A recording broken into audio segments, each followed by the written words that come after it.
Hello friends, welcome to ஆங்கிலம் அறிவோம். இன்றைக்கி நம்ம சேனலில் என்ன பார்க்க போகிறோன்னா, ஒரு 5 இங்கிலீஷ் வேர்ட்ஸ் அதோட தமிழ் மீனிங் பார்க்க போகிறோம். அப்படியே அந்த வேர்ட்ஸ் யூஸ் பண்ணி ஒரு 2 சென்டென்ஸ் பார்க்க போகிறோம். வாங்க வீடியோக்குள்ளே போகலாம்.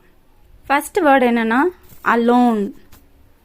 அலோன் அலோன் அப்படின்னா தனியாக அப்படின்னு அர்த்தம். அலோன் யூஸ் பண்ணி இப்போ நம்ம ஒரு சென்டென்ஸ் பார்க்கலாம்.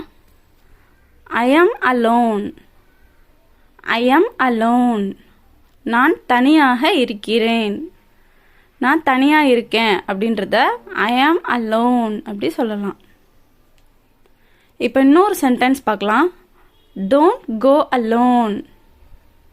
Don't go alone. தனியாக போகாதே. தனியாக போகாத அப்படின்னு சொல்கிறதுக்கு don't go alone அப்படி சொல்லலாம். நீங்களும் அலோன் யூஸ் பண்ணி ஒரு சென்டென்ஸ் எழுத ட்ரை பண்ணி பாருங்கள். முடிஞ்சால் கமெண்ட் பண்ணுங்கள். இப்போ நம்ம நெக்ஸ்ட் வேர்டு பார்க்கலாம். அலாங். அலாங் அப்படின்னா உடன் அப்படி அர்த்தம். அலாங் அப்படின்னா உடன் அர்த்தம். Come along as. Come along as. எங்களுடன் வா. எங்களோட வா அப்படின்னு சொல்கிறதுக்கு கம் அலாங் ஆஸ் அப்படின்னு சொல்லலாம்.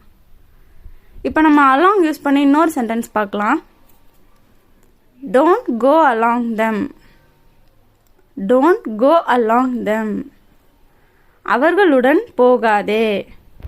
அவங்களோட போகாத அப்படின்னு சொல்கிறதுக்கு டோன்ட் கோ அலாங் தெம் அப்படின்னு சொல்லலாம். The next word is daily. Daily அப்படின்னா தினமும் அப்படின்னு அர்த்தம். இப்போ நம்ம டெய்லி யூஸ் பண்ணி ஃபஸ்ட்டு சென்டென்ஸ் பார்க்கலாம்.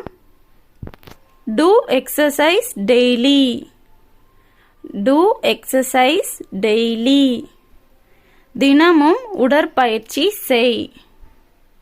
தினமும் உடற்பயிற்சி செய் அப்படின்னு சொல்கிறதுக்கு டூ எக்ஸசைஸ் டெய்லி அப்படின்னு சொல்லலாம். இப்போ இன்னொரு சென்டென்ஸ் பார்க்கலாம்.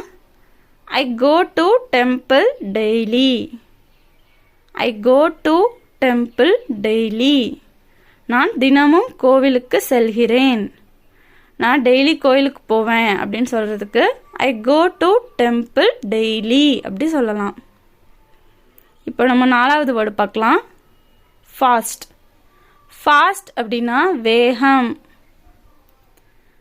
ஃபாஸ்ட் யூஸ் பண்ணி ஃபஸ்ட்டு சென்டென்ஸ் பார்க்கலாம். Don't drive fast. Don't drive fast. வேகமாக ஓட்டாதே. வேகமாக ஓட்டாத அப்படின்னு சொல்கிறதுக்கு டோன்ட் டிரைவ் ஃபாஸ்ட் அப்படின்னு சொல்லலாம். இப்போ இன்னொரு சென்டென்ஸ் பார்க்கலாம். Come fast. Come fast. வேகமாக வா. வேகமாக வா அப்படின்னு சொல்கிறதுக்கு கம் ஃபாஸ்ட் அப்படி சொல்லலாம். இப்போ நம்ம லாஸ்ட் வேர்டு பார்க்கலாம். மீட். மீட் அப்படின்னா சந்தித்தல் அப்படின்னு அர்த்தம். We will meet tomorrow. We will meet tomorrow. நாளை சந்திப்போம். நாளைக்கு சந்திப்போம் அப்படின்னு சொல்கிறதுக்கு we will meet tomorrow அப்படி சொல்லலாம். இப்போ இன்னொரு சென்டென்ஸ் பார்க்கலாம். I met my friend. I met my friend. நான் என் நண்பனை சந்தித்தேன். நான் என் ஃப்ரெண்டை பார்த்தேன் அப்படின்னு சொல்கிறதுக்கு ஐ மெட் மை ஃப்ரெண்ட் அப்படி சொல்லலாம். உங்கள் ஃப்ரெண்டை ஆல்ரெடி சந்திச்சிட்டிங்க. நடந்து முடிஞ்ச விஷயத்த பாஸ்ட் டென்ஸில் சொல்லணும். மீட்டோட பாஸ்ட் டென்ஸ் மெட். அதனால தான் இங்கே நம்ம மெட் போட்டிருக்கோம். ஐ met my friend. I met my friend அப்படின்னா நான் என் நண்பனை சந்தித்தேன் அப்படின்னு அர்த்தம். ஓகே ஃப்ரெண்ட்ஸ், இன்றைக்கி நம்ம 5 வேர்ட்ஸ் பார்த்தாச்சு. இந்த வேர்ட்ஸ் யூஸ் பண்ணி நீங்கள் சென்டென்ஸ் எழுத ட்ரை பண்ணுங்கள். அப்படியே கமெண்ட் பண்ணுங்கள்.